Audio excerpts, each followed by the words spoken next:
Just stop. The live streaming is on, so everything you say and your actions will be recorded. They're on YouTube.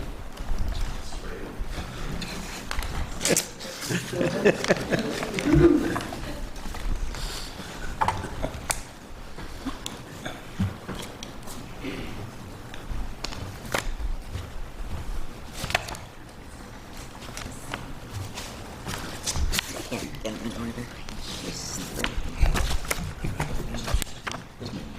No, I don't. Do we have any other finding sheets? Send it. You did not send it in the package. All right. Do you have a finding sheet? Okay. I'll get it. Sorry. Diane's going to get it. I got it. We don't have a finding sheet. I do. We're without a attorney or rules. Okay. Usually we have whatever we want. That's not it. She didn't send it in the packet. Right, I have something else here that I thought was it.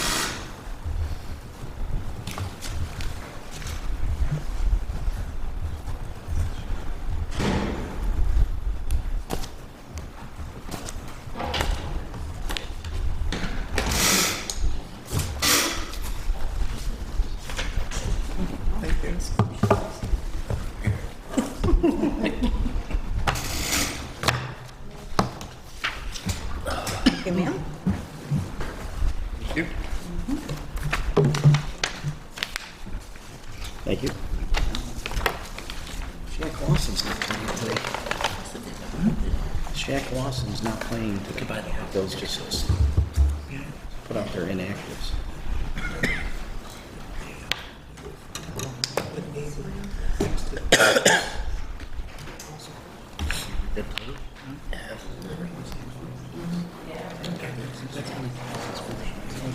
Yeah, but they're getting bigger. They get bigger. I don't mean it. You can pass them down, Diane. Oh, they've got it inside. Yeah. The good news is Thank you. this again.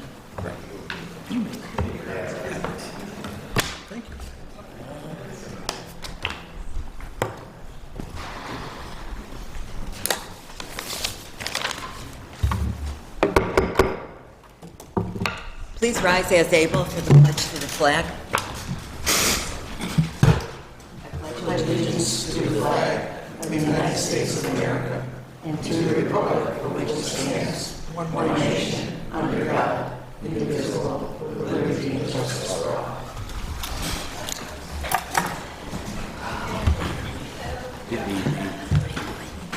Yeah, Mike. Good evening. Welcome to the September meeting of the Town of Lancaster Zoning Board of Appeals. Just a little bit of housekeeping so you know what to expect tonight. I'm going to read the cases in the order that they will be called. The first matter being 26 Summit Avenue. The second case was 71 Newberry Lane. That's been adjourned to next month. So the new second case is 158 Pleasant View Drive. Next is 6 Greenbrier Drive. Then 1 Wentworth Court. And next is 28 St. Anthony Street. And I believe that's it for this evening. When your case is called, please come up to the microphone, give us your name and address for the record, and you can tell us about your project at that time. And if you have any questions, please let us know when you come up to the mic. Diane, would you give us the roll, please? Mr. Dorenzo. Here. Mr. Mikely. Here. Mr. Castellano. Mr. Storr. Mr. Sugg. Here. Mr. Tillmans. Here. Chairman Monticelli. Here, thank you. Oh, another thing I want to mention is you may see us using our cell phones during the meeting. We're not zoned out or anything. We sometimes use them to take pictures or to look at emails, that kind of thing. Okay. Is there someone here from 26 Summit? Come on up. Jill, the legal notice? I'm sorry. Legal notice? Oh, yeah. All right. I'm sorry, we got to read your notice first, but you can stay right there. Notice is hereby given of the meeting of the Zoning Board of Appeals of the Town of Lancaster to be held Thursday, September 8th, 2022 at 7:00 p.m. local time in the Town Board Chambers in the Lancaster Town Hall, 21 Central Avenue, Lancaster, New York. The meeting will be recorded. The items for consideration by the Zoning Board of Appeals at this meeting are, number 1, the petition of Charles and Nadine Porubsky, 26 Summit Avenue, Lancaster, New York, 14086, for one variance for the purpose of constructing a carport on premises owned by the petitioner at 26 Summit Avenue, Lancaster, New York, to wit, a variance from the requirements of Chapter 400 zoning Section 14, subsection D, Schedule B of the Code of the Town of Lancaster. The request calls for constructing a 15 by 23 foot carport, 3.82 feet from the side property line. Chapter 400 zoning Section 14, subsection D, Schedule B of the Code of the Town of Lancaster requires a minimum side yard width for dwellings up to 35 feet in height, each side yard being the lesser of 10% of the lot width or 10 feet. The petitioners therefore request a 6.18 foot variance. Thank you. Okay, now would you give us your name and address, please? My name is Charles Porubsky. I live at 26 Summit Street, Lancaster, New York, 14086. Thank you. And tell us about your project. I'm looking to construct a carport to protect my vehicles from the tree in the neighbor's yard, and to, I have a garage on the other side, but it stores other stuff. I can't put my truck in there, it's too big. Needless to say, trying to protect my truck from the debris from the tree, the bird droppings, all that stuff, and to remove the tree, there's no way my neighbor's gonna do it. I would probably have to pay for it, and it would probably cost between $3,000 and $4,000. It's a maple tree that's been there for probably longer than my house has been there, so it has to be there at least 60, 70 years. So it's obviously very big. And the only other thing is my garage is actually like the garage that came with the house that's on the driveway where I put the carport. I want to attach it to the house. I have a copy of the survey, and it's like I think it's 3 or 4 feet from the property line, where the requirements for this, the carport wouldn't actually even cross over the driveway with having to be 10 feet from the property line. So both properties on either side of my house are actually closer than 10 feet to the property line. My neighbor's house on the left side is 9 feet from my property line, and then my garage is actually, I think it's like 4 feet. I'd have to look at the survey, I'm going off memory, from the property line. So this really isn't that much more. I had a conversation with the people that own the house directly next door, and she signed off. I explained to her what I wanted to do. I showed her what I wanted to do and how close it would be to the property line. She had no problem. I gave you all a copy of her signature, and then I went to the neighbor on the other side of my house. His response was, "Why do I care? I can't see it." He also signed off on it. I explained to them in detail where the town would allow me to put the carport and what I'm asking to do to actually move it closer. And I told them that I need your signature. You know, you don't have to sign it, but I told them, I go, this is what I'm trying to do, and this would help me. They're like, no problem. So then the 3 people across the street that can see it, I'm all friends with, and I have their phone numbers if you need to call them. They all signed off on it also. And then other than that, the person that lives on I believe it's within 100 feet of the property line. The other person is a renter, and I don't know where the owner of the property lives, so I didn't think the renters, the people that actually rent the property, had any say. It would be the owner of the property, and I don't know where they live. Do you know the number of that particular property, the house number? I don't actually know the number. Okay. It might not even be within the 100 feet range. It's far enough away, and it's across the street. Okay. We do have a number of letters that were submitted. One is from Kevin Rudzinski at 27 Summit. Yeah, right So across the directly street. across the street. Yeah, he says he has no issue with your project. We have one from Jason Kwiatkowski. Right next to Kevin. At 33 Summit, Correct. also across the street. We have one from Danielle Blas, Directly next to me. The At one that, 30 carport's the one next to.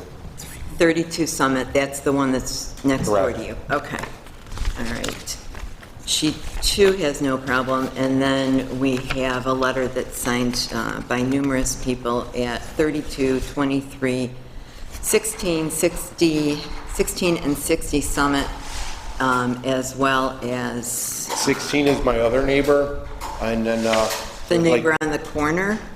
He lives directly next to me, the 16, but 60 Summit Street, he actually owns property behind my house. That's John Milico. Okay. And then he owns a property diagonal on Walden, which is within a 100-feet span. Okay, The and we people on have, the corner are elderly women. I didn't want to disturb them. They have a hard time walking, so I didn't want to knock on the okay, door. I just wanted to finish reading the addresses here, because I can't read. Oh, the same person signed all of these. Yeah, That he John- owns all those properties. 31, 35, and 39 Belmont. I just Correct. wanted to note those for the record. Anything else you'd like to tell us? No, that's it. I can show you a picture of what I'm trying to do if you need to see it. If not, I'm sure you Okay. don't mind.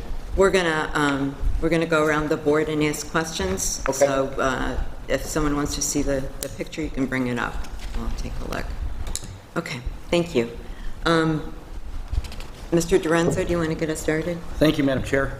Sir, what is the material that you're going to build a carport out of?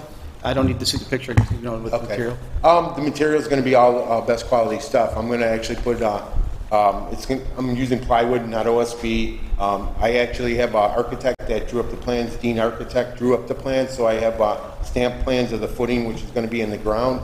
I'm going to use a piling system where you call this place, they come in, they auger it right into the ground, and you secure your 6x6 posts. They have all the load requirements and everything. And like I said, they using nothing but the best quality material. Okay, Everything to match the house, so it looks identical, so it looks like it was always there. okay. No further questions, Madam Chair. Thank you, Mr. Dorenzo. Mr. Michaeli? Thank you, Madam Chair. You've done a great job reaching out to the neighbors and putting that in writing. To me, most importantly, is the neighbor who's impacted by this the most, which is the one next door at 33 Correct. Summit. So, good job with that. I have no more questions. Thank you, Mr. Michaeli. Mr. Sugg? I have no questions, Madam Chair. Thank you, Mr. Sugg. Mr. Tillmans? Thank you, Madam Chair. I have no questions. Thank you, Mr. Tillmans. I have no questions either. Anyone in the audience care to address the board regarding this matter? There being none, would anyone like to make a motion? I'll make motion. Thank you, Mr. Suggs. Whereas the zoning board of appeals of the town of Lancaster has made the following findings: that no undesirable change will be produced in the character of the neighborhood by granting the area variance relief sought, that no detriment to nearby properties will be created by the granting of the area variance relief sought, that the benefits sought by the applicants cannot be achieved by some other method feasible for the applicant to pursue other than the area variance relief sought, that the requested area variance relief is not substantial, that the proposed area variance relief will not have an adverse effect or impact on the physical or environmental conditions in the neighborhood or district, that the alleged difficulty is self-created but not to the extent necessary to preclude the granting of the area variance relief sought, that this board is taking consideration the benefit to the applicants if the variance relief sought is granted is weighed against the detriment to health, safety, and welfare of the neighborhood or community by such grant, that within the intent and purposes of this ordinance, the variance relief sought, if granted, is the minimum variance necessary to afford relief. Second. Thank you, Mr. Sugg. Second by Mr. Michaeli. Roll call vote, please. Mr. Dorenzo? Yes? Mr. Michaeli? Yes. Mr. Sugg? Yes. Mr. Tillmans? Yes. Chairman Monticelli? Yes. Okay, your request has been granted. You just need to contact the building department, and they'll direct you from there. All right, thank you very much. Thank you. Good luck. Thank you, have a great day. You too. Thank you, everybody. You're welcome.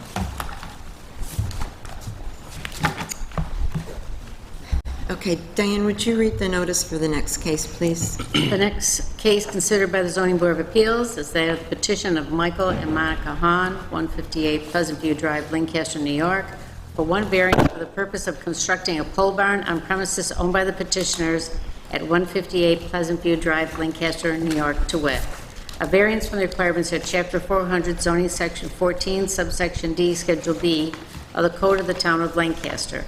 The request calls for constructing a 1,200 square foot pole barn. Chapter 400 zoning Section 14, subsection D, Schedule B of the Code of the Town of Lancaster requires the maximum accessory structure size of 750 square feet. The petitioners therefore request a 450 square foot variance. Thank you. Mr. Hahn, Ms. Hahn, you want to come up?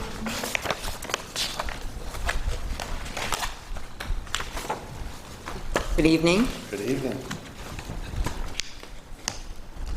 Okay, please give us your name and your address for the record. Michael and Monica Hahn, 158 Pleasant View Drive, Lancaster, New York, 14086. Thank you, and tell us about your project, please. Trying to construct a 30 by 40 pole barn to store cars. Classics. About it. Just need more storage. I have a 2-car garage and it doesn't, I need a lot more storage. And have you decided on the design? 30 by 40. As far as design, you know, there's a lot of guys out there right now. I think the next process of the step for us is really to get our variance so we can find that builder and then bring those plans to you guys. I think that happens next, kind of, sort of. Yeah, we do have an example that's from the 84 picture? Lumber. Yeah. Yes. So that's just an A example? kit, That's an example, Yeah. because we really haven't, where we may go with the kit as well, so. it's going to have 2 garage doors, a garage door in the front, a garage door on the side. Eventually, you know, I like to concrete a portion of the patio to make it accessible, you know, more space. And then concrete the inside for more, you know, the storage and lift for cars and stuff like that. But it's gonna, you know, there's a lot of guys out there that are doing these barns right now, but we have to find the one, and then we have to have these designs kind of, like, from my gathering, is approved by you guys, right? It's actually the building department.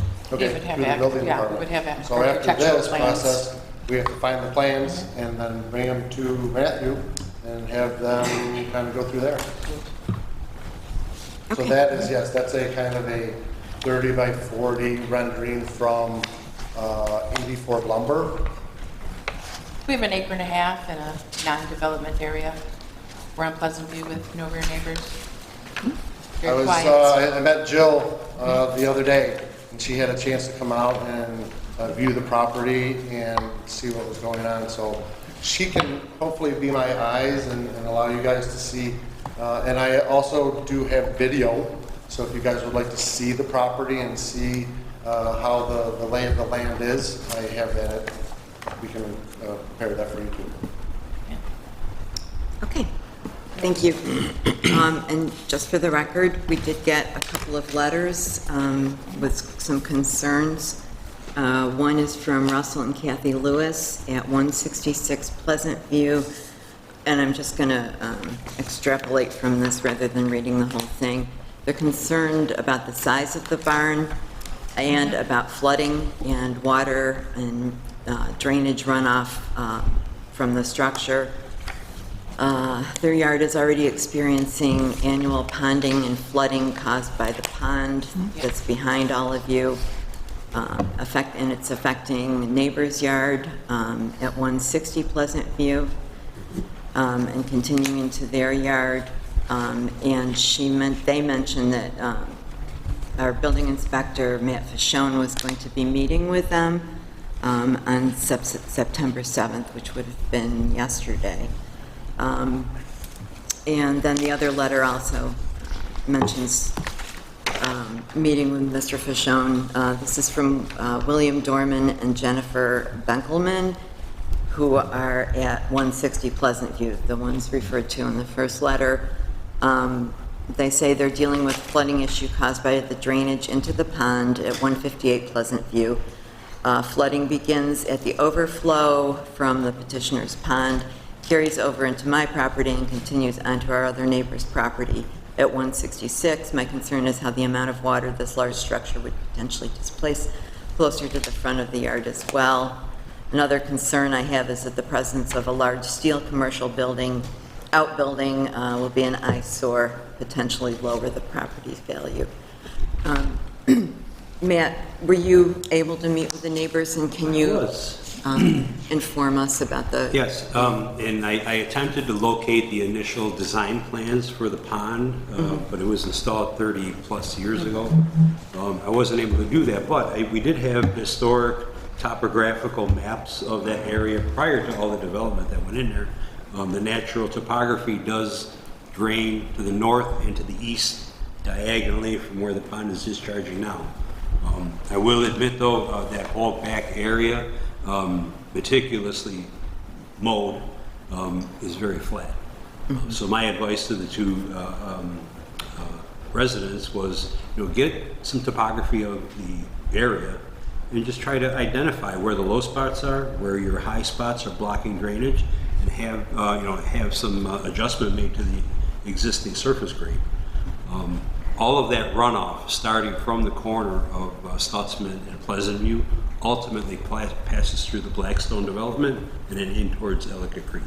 So there's really no disruption of discharge. The only recommendation that I would make for this building is that any roof runoff that comes off of that, if you catch it by gutter or by swale, is to more direct it so that it could dissipate onto your portion of the land, so it could naturally flow north and then east, as opposed to concentrating it and directing it toward the side yard. Right. So then I guess the question would be then,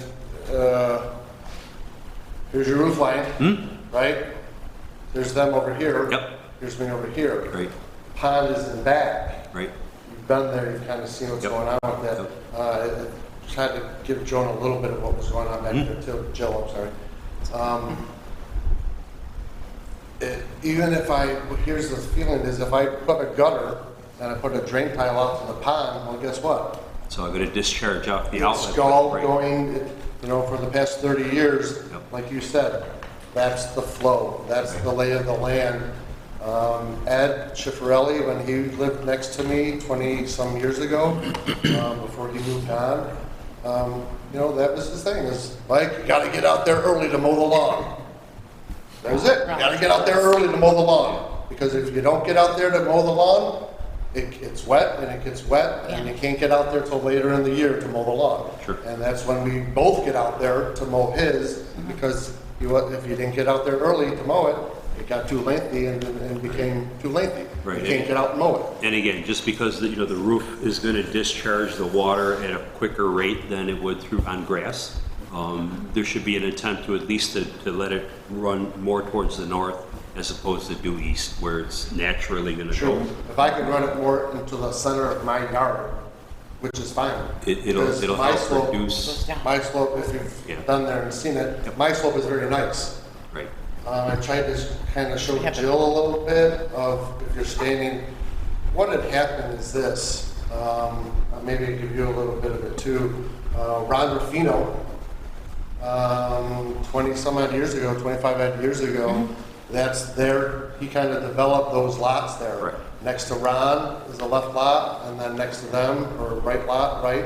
And then on that last one, on that hedgerow that goes all the way down, which is the kind of the divider of everything, because that cuts that main line from Stutzman, and that's a lot line that goes all the way down, I do believe, right? Correct. So, when they built that, from the road, it goes like that. So when Ed's got nice, and then he dips down real deep, and it Which goes is all the way Bill back. now. Which is Next Bill with, now. right. So, Yeah. They've been, They dug that pond and they put all the They've had fill up and problems. they brought it out so they could build out those properties. Primary purpose of the excavation was to create material to backfill the backyards of the. So yes, Yeah. the lowest part is that corner part. Right. Is it going to gather more? I don't know. Not more, but at a faster rate, only because water shedding off of a roof will leave it quicker as opposed to the grass. So, once again, any improvements that we do on the property, we want to make sure that we dissipate any additional rate of runoff, try to keep it on the property as much as possible. Yeah. And I think, Not that it's going to I kind of was thinking already is on that roof line, this gutter right here, running gutter, and I could actually just run it into my yard and let it sure, go run off. just let it flow. Because that way it's seeping in now before It'll it seep even into hits the the pond. pond. Because I feel if I run it to the pond, pond never well, overflows then though. I'm just gonna kind of put more water, it's gonna go through the cat. It's going to follow that path, but Yep. it's not going to be a concentrated flow directed at the property line, Yeah. creating a worse issue than is already. So again, the So advice was, potentially, it could bring less if I drain it into the middle of mine and it just kind of brings. doubtful, but like I said, with their topography and, in the pockets of water where the water does sit, you can They're see gonna it. have water back there. Regardless, it's going They've to had happen. it. So the recommendation was to adjust their grade, Yeah. but at the same time with your improvement, not add to it, but, Right. redirect it so it Makes stays sense. more on yours by the time it passes through Okay. that portion. It's not a difficult lift. Thank you, Matt. We'll start with Mr. Mikely, if you have any questions. Thank you. Ms. Hahn. My only comments would be, I feel for the neighbors who are having the drainage issue. It seems like it's been going on for a long time. It seems like you're aware of it and that you're doing everything you can to address it. My main thought is that the only reason you're here tonight for variance is because the pole barn is 1,200 square feet. If it was 750 square feet, you wouldn't have to come here. And I think that the difference between the excess of drainage from 750 to 1,200 450 square feet. would be minimal. So if you wanted to build a 750 square foot pole barn there, you wouldn't have to come here tonight. You'd have the right to do it. That's my only comment. Thank you. Thank you, Mr. Mikely. That's a good observation. Okay, Mr. Sack. Mr. Hahn, will you be storing any vehicles for anybody else other than your own? Okay. That's my question I have. We need to Don't store have any 8 other cars. storage for anybody else. Yeah.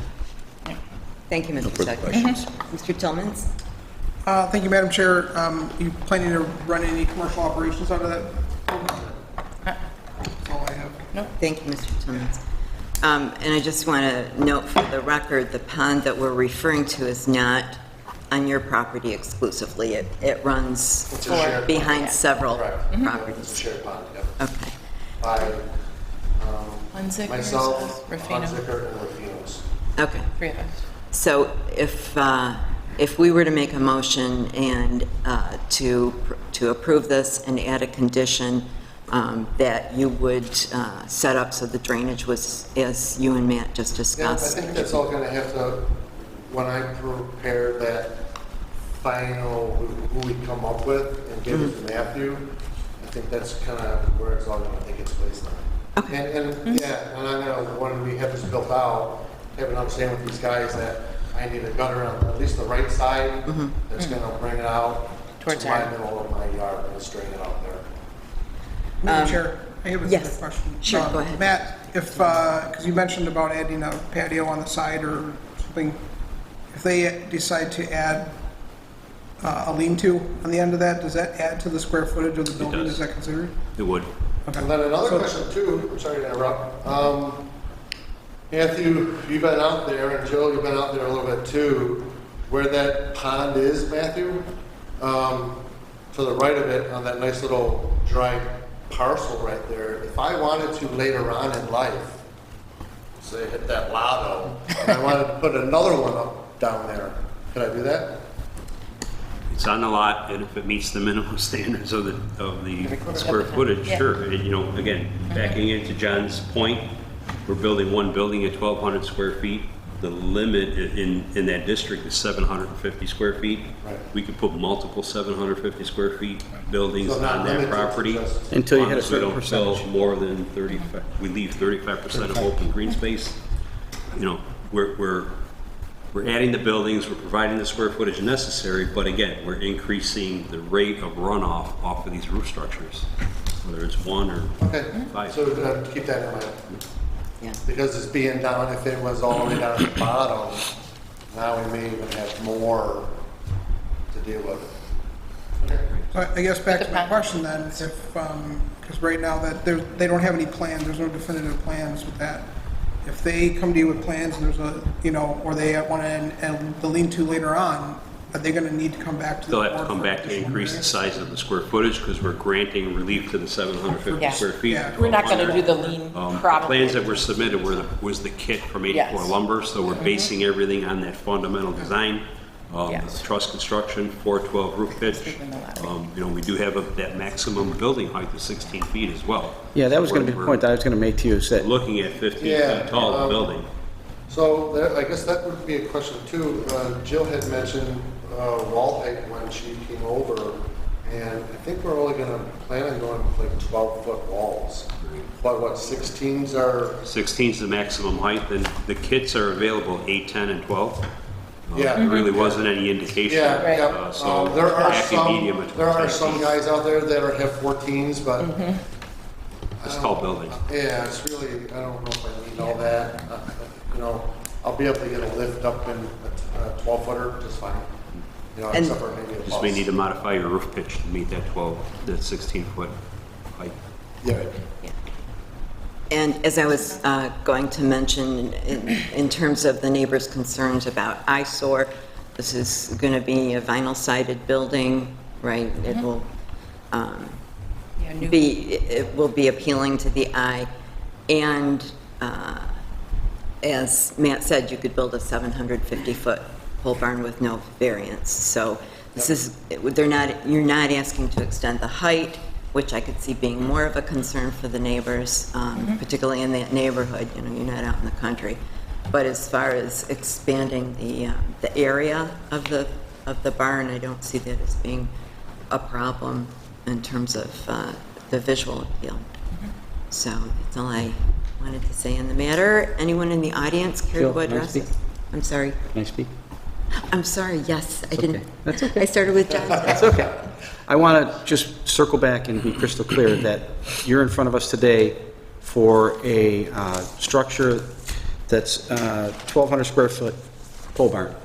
If you're going to change that, if you're going to raise the height above our standards, or if you're going to change the size of that, you're going to need to come back to us for a second variance. But right We're now, good. we can do anywhere from, I mean, if it's approved, 30 by 40. You can go up to 1,200 We can square. actually go up to 16, but I'm not gonna do 16s. And I don't even think I'm gonna do 14s. I think I'm gonna keep it right at 12s. This total building height is 16. We're talking, that's height, we're Grade talking to square the foot. top of the roof.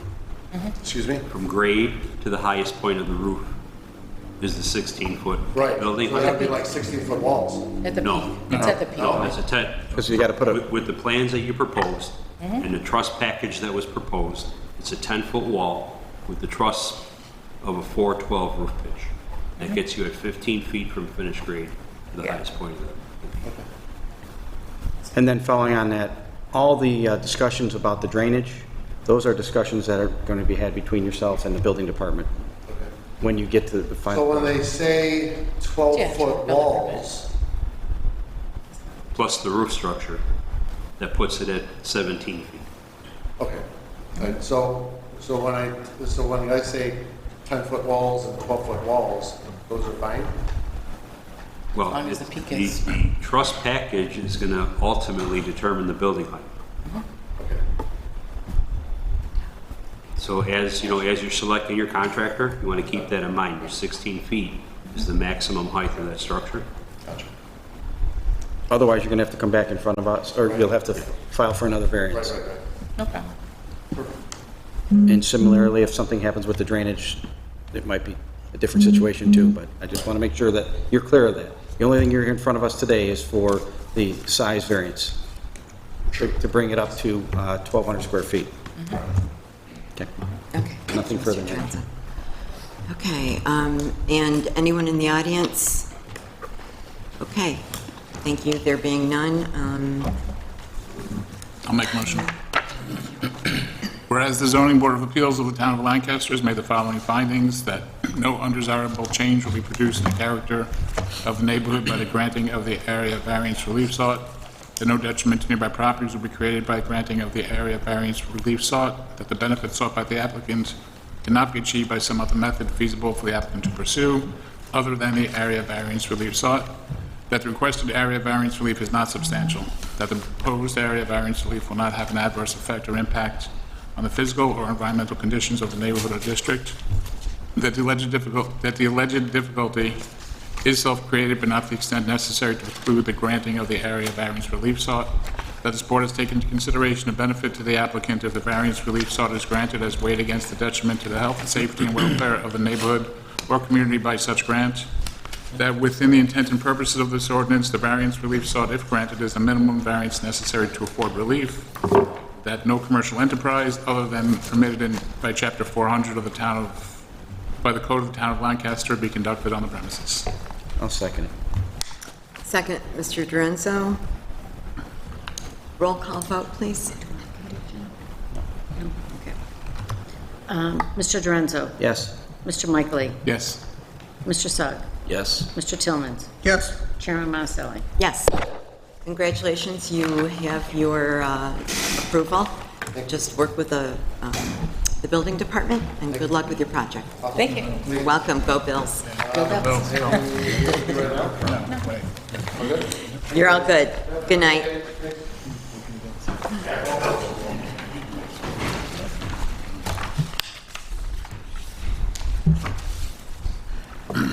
Okay, Diane, would you read the, what's marked the fourth notice, please? The fourth case considered by the Zoning Board of Appeals is that of the petition of Shauna and Roy Wezowitz, 6 Greenbrier Drive, Lancaster, New York, 14086, for one variance for the purpose of installing a chain link fence in a required front yard on premises owned by the petitioners at 6 Greenbrier Drive, Lancaster, New York, to wit, a variance from the requirements of Chapter 400 zoning section 34 subsection C of the Code of the Town of Lancaster. The request calls for installing a 4-foot tall chain link fence in a required front yard. Chapter 400 zoning section 34 subsection C of the Code of the Town of Lancaster requires within non-industrial districts no fence or wall other than a necessary retaining wall over 3 feet in height shall extend into a front yard of any lot. The petitioners therefore request a 1-foot variance. Thank you. You're the folks for Greenbrier, come on up. Evening. Good evening. Will you give us your name and address, please? Shauna and Roy Wasowitz, 6 Greenbrier Drive, Lancaster, New York, 14086. Thank you. And you are? Roy Wasowitz. Of the same address. Thank you. Okay, tell us about your project, please. So we just purchased this home back in July. When we purchased the home, we knew that the yard was partially fenced in. We do need to fence in the remaining portion. We have 3.5-year-old twin boys. With it being a corner lot, I know the town only allows a 3-foot tall fence. For the safety of our children, we are requesting to have a 4-foot chain link fence installed from the back portion of our house down the Warner side, and then attaching to the neighbor's house that is behind us, which their house faces the Warner side road. Okay, and this is, I'm sorry, this is a vinyl fence? A chain link fence? A chain link fence. And what color?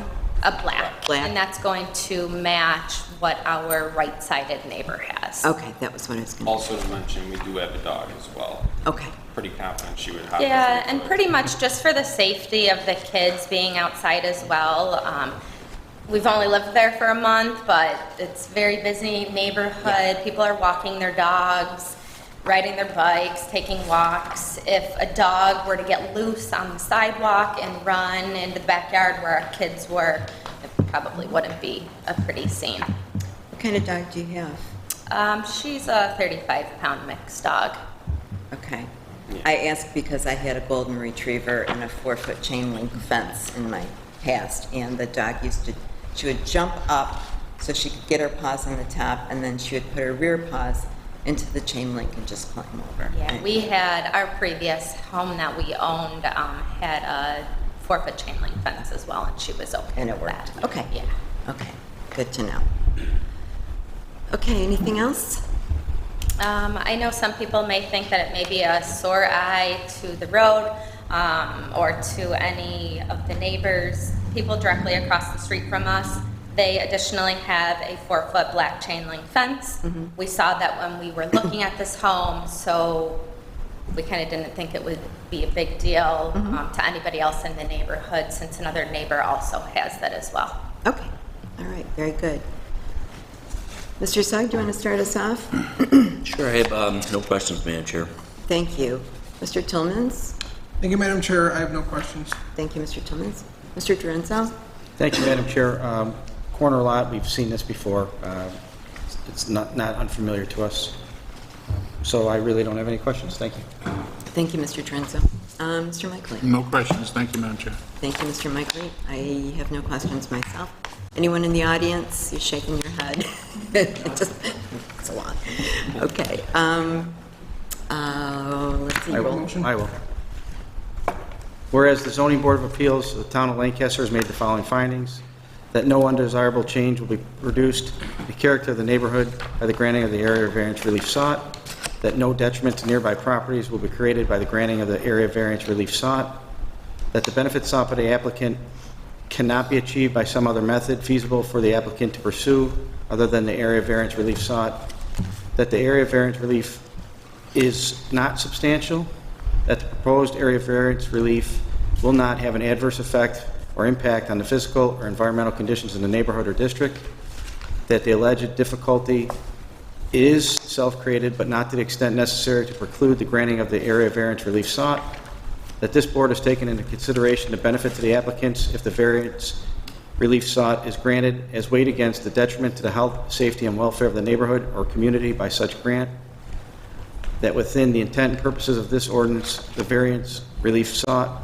if granted, is the minimum variance necessary to afford relief, that such fence will not unduly shut out light or air to adjoining properties, and that such fence will not create a fire hazard by reason of its construction or location. Thank you, Mr. Durenzo. Second. Thank you, Mr. Suggs. Second. Roll call vote, please. Mr. Durenzo. Yes. Mr. Mickley. Yes. Mr. Sugg. Yes. Mr. Tillmans. Yes. Ms. Monticelli. Yes. Okay, you folks are approved. Just work with Matt, and good luck. Okay, thank you so much. Thank you. Good night. Good night.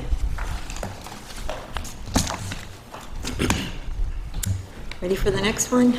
The fifth case considered by the Zoning Board of Appeals is that of the petition of Richard and Sylvia Thomas, 1 Wentworth Court, Lancaster, New York, for one variance for the purpose of installing a vinyl fence in a required front yard on premises owned by the petitioners at 1 Wentworth Court, Lancaster, New York, to wit, a variance from the requirements of Chapter 400 zoning section 34, subsection C of the Code of the Town of Lancaster. The request calls for installing a 4-foot tall vinyl fence in a required front yard.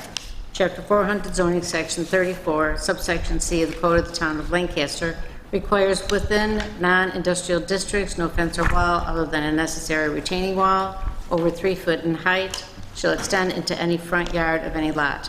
The petitioners therefore request a 1-foot variance. Thank you. You want to come up, sir? My name is Richard Thomas. I live at 1 Wentworth Court, Lancaster, New York, 14086. Purpose of being here today is that I would like to replace an existing approximately 25-year-old cedar white stain fence with a white vinyl fence. It would be in the same footprint as the fence now. The reason we need the variance is because I live on a corner lot, and it's a 3-foot, 4-foot thing, so. Okay, thank you. And I was out to your house, I saw the existing fence, I assume that's 3 feet? No, it's 4 feet. That's a 4-foot? Yeah. Okay, all right, so you're replacing a 4-foot with a 4-foot? Yes. Okay. All right, Mr. Tillmans. Thank you, Madam Chair. I have no questions. Thanks. Thank you. Mr. Drenzo? Thank you, Madam Chair, no questions. Thank you. Thank you, Madam Chair, no questions. Thank you. Mr. Madam Mr. Chair, no Sugg? questions. Okay, and I have no questions either. And you folks back there, you still shaking your head? Better make yours quick. You don't want to stall and miss the Bills game? Come on, who's making a motion? Come on. I'll do it. Try to do it Keith style. Whereas the Zoning Board of Appeals of the Town of Lancaster has made the following findings: that no undesirable change will be produced in the character of the neighborhood by the granting of the area variance relief sought, that no detriment to nearby properties will be created by the granting of the area variance relief sought, that the benefit sought by the applicant cannot be achieved by some other method feasible for the applicant to pursue other than the area variance relief sought, that the requested area variance relief is not substantial, that the proposed area variance relief will not have an adverse effect or impact on the physical or environmental conditions in the neighborhood or district, that the alleged difficulty is self-created but not to the extent necessary to preclude the granting of the area variance relief sought, that this board has taken into consideration the benefit to the applicants if the variance relief sought is granted is weighed against the detriment to the health, safety, and welfare of the neighborhood or community by such grant, that within the intent and purposes of this ordinance, the variance relief sought, if granted, is the minimum variance necessary to afford relief, that in this case, this fence will not unduly shut out light or air to adjoining properties, and that such fence will not create a fire hazard by reason of its construction or location. I'll second. Thank you, Mr. Suggs. Mr. Suggs, seconds. Roll call vote, please. Mr. Dorenzo? Yes. Mr. Michael? Yes. Mr. Sugg? Yes. Mr. Tillman? Yes. Chairman Monticelli? Yes. Okay, you can go ahead and replace that fence. Okay, thank you. Okay, Have a good you're evening. welcome. Thanks, you too. Not quickly. We gotta go. None of us want to be here all night. Dang, can we take a break?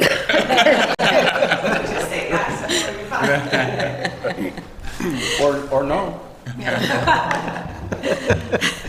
Looks like a Rams fan. That's good enough. Please. Keith and Emily. Oh, leave them Leave out. Leave them out. Oh, geez, I'm sorry. Go right Sixth ahead. case considered by the zoning board of appeals is that of petition of Keith and Emily Junick, 28 St. Anthony Street, Lancaster, New York, for 2 variances for the purpose of installing an in-ground swimming pool and fence and a required front yard on premises owned by the petitioners at 28 St. Anthony Street, Lancaster, New York, to wit: A variance from the requirements of Chapter 400 zoning Section 14, subsection D, Schedule B of the Code of the Town of Lancaster. The request calls for installing an in-ground swimming pool and a required front yard. Chapter 400 zoning Section 14, subsection D, Schedule B of the Code of the Town of Lancaster requires the minimum location of an accessory structure to be 35 feet from the front lot line. The petitioners therefore request a 9-foot variance. B, a variance from the requirements of Chapter 400 zoning Section 34, subsection C of the Code of the Town of Lancaster. The request calls for installing a 6-foot-tall fence and required front yard. Chapter 400 zoning Section 34, subsection C of the Code of the Town of Lancaster requires within non-industrial districts no fence or wall other than a necessary retaining wall over 3 feet in height shall extend into a front yard of any lot. The petitioners therefore request a 3-foot variance. Thank you, Diane. Now go ahead. And Emily Junick, 28 St. Anthony Street, Lancaster, New York, 14086. Thank you. We are requesting a variance, I guess, first and foremost, to put an in-ground pool in our backyard, but on a corner lot. The reason for the 9-foot variance, the 35 feet pushes us kind of all the way over to the one side, at which point we have a stamped concrete pad that was purchased and simply won't fit. So we're just kind of trying to bump that out. The 6-foot vinyl fence really matches our back neighbor and our side neighbor. So we're looking to kind of just enclose that without trying to be too intrusive, but also safety. We have little kids as well, and a bunch of kids in the neighborhood. And aesthetically, it will kind of match everything else that you see. So that's that. Very good, thank you. Anything else? No. Okay. Okay, I think we're back to you, Mr. Duranzo. Thank you, Madam Chair. My only question is, have you talked to your neighbors about this? Are they aware of it? All of our neighbors are aware of it. Nobody has said anything. Everybody's kind of excited. Yeah. Could see that coming. Membership passes. Yeah, no one's really said anything other than excitement. Okay. Thank you. Thank you, Madam Mr. Chair. Duranzo. Mr. Michaeli? Thank you, Madam Chair, no questions. Thank you. Mr. Sugg? I have no questions, Madam Chair. Okay, and Mr. Tillman? Thank you, Madam Chair. I have no questions. Thank you, Mr. Tillmans. I have no questions either. Nobody to call on out there. Diane, can we have a roll call vote, please? We didn't do a motion. Wait, can we have a motion? Make a motion. Get one in. It's making me anxious. Whereas the zoning board of appeals of the town of Lancaster has made the following findings: that no undesirable change will be produced in the character of the neighborhood by the granting of the area variance relief sought. No detriment to nearby properties will be created by the granting of the area variance relief sought. The benefits sought by the applicant cannot be achieved by some other method feasible for the applicant to pursue other than the area variance relief sought. That the requested area variance relief is substantial. That the proposed area variance relief will not have an adverse effect or impact on the physical or environmental conditions in the neighborhood or district. That the alleged difficulty is self-created, but not to the extent necessary to preclude the granting of the area variance relief sought. This board has taken into consideration the benefit to the applicants if the variance relief sought is granted, is weighed against the detriment to the health, safety, and welfare of the neighborhood or community by such grant. That within the intent and purposes of this ordinance, the variance relief sought, if granted, is the minimum variance necessary to afford relief. That such fence will not unduly shut out light or air to adjoining properties. That such fence will not create a fire hazard by reason of its construction or location. Thank you, Mr. Tillmans. I'll second it. Thank you, Mr. Duranzo. Okay, now the roll. Mr. Duranzo. Yes. Excuse me. Mr. Michaeli. Yes. Mr. Sugg. Yes. Mr. Tillmans. Yes. Chairman Monticelli. Yes. You're welcome. You're all set. Go Bills. Let us know Go about Bills. those membership. Okay. We'll Go all Bills. be there. Go Bills. You too. Okay, and yeah, I want to get us out of here within a minute or so, but I just wanted to bring up, as I said in the email, we're getting a lot of these cases where people want to put sheds and other stuff in public drainage easements. And I'm wondering, Diane, can we get Ed Schiller to weigh in on each case like that? He'd have to be asked for each case. Okay. Should I do that, or I should, the same way I did this time? I would. My other question was, do you think it would be feasible for him or somebody else to do like a training for us? You mean explaining the purposes of protecting the easement? Or, I mean, even if we, honestly, if we could find like a CE class on that, that'd be great, because then we can get our CE in and. on protecting easements, it's more of a legal, I think a legal protection. Well, is it about the easements or about the, like, drainage? It's both. Well, the drainage, yeah, the drainage easements. The recommendation is going to be this, that Ed comments, that we also have comment on behalf of the town, and particularly the town highway department, because they're maintaining those pipes in those easements. Access to the structures is vital, but we also have to understand the purposes of the easements and the swales and the sizing of the pipe itself for the drainage system. So when you ask for training, it's simply this in a nutshell. The swale that's designed to be inside that easement, again, is designed at a 10-year flow or a 10-year capacity for rainfall. The retention ponds that you see around town are designed at a 100-year capacity. So, you know, we have these heavy torrents periodically. Those swales are designed to hold water for a period of time. And when we fill those areas in with either landscape berms, pools, sheds, whatever it is, grade changes, it displaces that designed capacity in that yard somewhere else. It's usually the guy upstream or the guy behind them, the guy next door. So, you know, and that's why these easements straddle that property line. Half is on one side of the line, the other half is on the other. So that's the purpose of protecting. No, those when you say a easements. 10-year versus a 100-year, we're talking about a single event that happens once every 10 years? No. It's- Or 100 it's a- years? It's a rate of rainfall per hour. And there's an equation that is going to equal a half-inch rainfall per hour. If it lasts for 3 hours, it's 3 inches of rain in an hour. Yeah. That really doesn't even equal a 10-year event. But you're going to have those days where it just pours and rains all day long. The 6-inch inlet at the corners is not going to take all of that water at one time.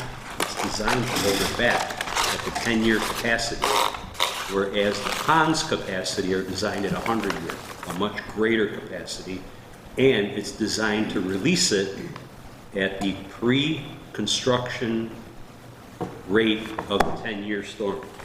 It's that portion of it may be best defined through an engineer so that he can, make you understand what the rate of flow is. Just as we heard earlier with that larger structure, the flow is always going to be the flow. It's going to run at a rate that it always runs, but once we start doing improvements, we're increasing the rate of flow coming off of that property. That's where there's a trigger point where you have to put in retention. The sheds and small structures, not even close to meeting that trigger, but, subdivisions, site plans. So we, as a board, and we've had this discussion earlier, but we've already approved some that are in drainage retentions. Much to my drainage dismay, easements. thank you, Yeah. but, and again, I'm gonna back right into the intent of the zoning is to clearly define design parameters. And if we're finding that we're routinely approving variances for the same requests over and over again, there's something wrong with the zoning. So it's best to correct the zoning, prevent the pain of the applicants coming in every single application. I guess the question is it a problem with the zoning, or is it a problem with the planning and the planning of these subdivisions? That the town has attempted to make that remedy in their design standards now. Your subdivision lots are required to be larger in the residential district, both area and lot width as well. And that'll affect the corner lot. It won't be as bad. They'll have more to work with. They'll have more to work with, but they'll also. You're still going to have more the 35 foot or whatever it is. Yeah, the setback is not going to change, it's just the area is going to change, so, but let's face it, the limits are the limits, and, people have a natural tendency to push the limits. Sure. So, and it's a daily conversation that I have with residents, there's a reason that we have these things in place, we need to maintain them, and, unfortunately, some yards are just too small to fit these larger structures. So again, the purpose of offering relief to these design standards is for those abnormal situations. So this Newburgh case, Yeah. this was pre-existing, that shed. Actually, I was going to tell the board, I was out there today, and it appears that there's a new shed. Oh, so it's already been replaced. Yeah, it's already been replaced. It is up on some kind of a platform, it looks like. But, yeah, that was a surprise. But I think the problem we have, Matt, is with these structures that have already, like when the concrete pad's been poured, what do we tell people? And I think all of us feel like, well, we This is wouldn't the want to purpose spend of getting a permit before you do the work.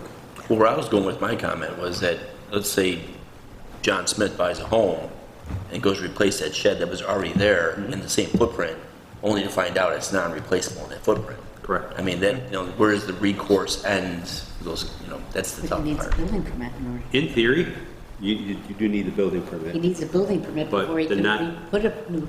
No, I'm just saying that, he bought the Two home. aspects, Yeah. you're correct, and there's two aspects there. One, it's a non-conforming, an existing non-conforming use. The code changed since that shed was installed. We had to codify to keep these things out of the easement. At the point of an alteration, you have to make it conforming. Secondly, that shed is supposed to last as long as the house does, if it's built correctly. And when we place these sheds inside the drainage easements, where the water is supposed to be, naturally they're gonna fail. And that's the purpose of them being replaced. We're not doing anybody any favors by allowing them to put another $8,000 into a building in an area where it's gonna get water damaged and being replaced in 10 years. What about, Matt, the ones where the people say, look, I've been there 15 years and it's never been water down there? Is that possible? Some of them, It could be. But then again, so should we just be denying them all? Should we? these are, again, this is the fundamentals of zoning board of appeals. There's how many, as far as area variances are concerned, we have that criteria that we need to keep an eye on. Is it self-created? Is it, detrimental? That's why I always thought going to the engineer and letting the engineer make the decision, as opposed to us, was the better idea. His email for this most recent case, I thought was a little different because his reason, he said we should deny, he didn't say because of drainage reasons. He said because it wouldn't be an undue burden for them to do it elsewhere. That's not the decision, that's not I wanted his opinion, I respect his opinion Right. for the drainage. We can decide the It's not other, an engineering answer. yeah. I would agree it's not an engineering answer, but, I believe that I gave the technical aspects of the purposes of that easement and the function that it does, right? So, and again, the input from the highway department is very similar. It really should be outside of the easement because at some point, something is going to happen and we have to get in there and replace that pipe or repair that pipe or bring equipment in there to service the pipe. And we just can't do it when there's sheds and all kinds of structures. I mean, here, we're gonna have now, coming up hopefully soon, a request for bid to basically clean out 2 retention ponds. They're fairly new ponds. They're only 7 years old, but they allowed it to go bad. So we have to get equipment into the easement to clean out the rim of this pond. And it's gonna be really, really difficult with the sheds, Where are they located? pools, Your street. when they encroach. Could be my street. Aren't the property owners aren't responsible for maintaining them? They are responsible for maintaining those ponds, but they've come to a point where, one, they've basically refused to do what's required of them in maintaining the ponds. They've been issued notice of violations. The town is in violation of, the town could be cited for not following through with their speedies permit with the DEC. So we're required to make sure that they're doing their work there. But if it's in an easement and they're not gonna, we have to get to it, we can tear it apart, right? That's mean, we law. put- That's what they're signing an encroachment. That's why they're signing the agreement. encroachment easements and, or not I'm sorry, Easement, encroachment, right. the agreement that they're taking on the cost of the removal of the building, or we remove. Well, let's talk about somebody that hasn't come in front of us and put a condition on a variance, right? Somebody who's got something in a place it's not supposed to be, Right. puts up a shed without notifying the building department, come for a building permit, and puts it in an easement. Sorry, too bad, we don't have a permit on file. First of all, you shouldn't even have a shed. Second of all, it's in an easement. It's gotta come down, either you take it down or we take it down and we'll bill you. Right, I mean, isn't that? That's the enforcement action, that's Yeah. correct, and that's all gonna be tied to the violation for not obtaining the building permit. Think about the cases that we passed, though, where we put that little verbiage on there about if something needs to be moved, it's at your cost. And then that person sells that home, and then But someone buys it 20 years Gets later. recorded. It stays with the property. It does, but is that seller gonna tell the other person, hey, It does get recorded, hopefully, when they do research and they buy it and see it. But that doesn't happen. yeah, I mean. sign. Unless it's recorded, well, right, well, you're right, but, unless it's recorded in the deed, there's no way for somebody to physically look for it. And we're doing what we can, right? We're doing what we can by. Yeah, I'm just saying, some of the surprises we're seeing. I mean, Yeah. that one guy who had that random house where, he went and poured that big ass driveway, Yeah. knowing that you're not in code. We sat there and we approved it because it's, But he wasn't the one that put the driveway, right? Wasn't it the Morano? Morano did, but, I Yeah. mean, I do want Should we make to a just add that I do get any classes that are sent to me, whether they're online, I always send to you. I did get queried from, I think it was the state, asking what classes, online classes, would our boards want. So, I mean, I picked a bunch, we'll see what Yeah, comes it's up. County Department of Environmental Planning. Matt hit the nail on the head. Everybody just pushes the envelope. Yes. Sure. Yes. It's a natural tendency. Yep. They sent us a survey too. I think I just sent it to you. I'm sorry? I think just to you. Oh, I thought it went to all members of all boards. Yeah, okay, Motion to adjourn? Second. okay. Roll call vote, all in favor? Aye. Go Bills. Okay, I'd like to stay and chat, but I gotta go. Yep. Well, thank you all for staying as long as you did. I know everybody's anxious. No, that was good. That was good. Glad it was- Those cases speed along.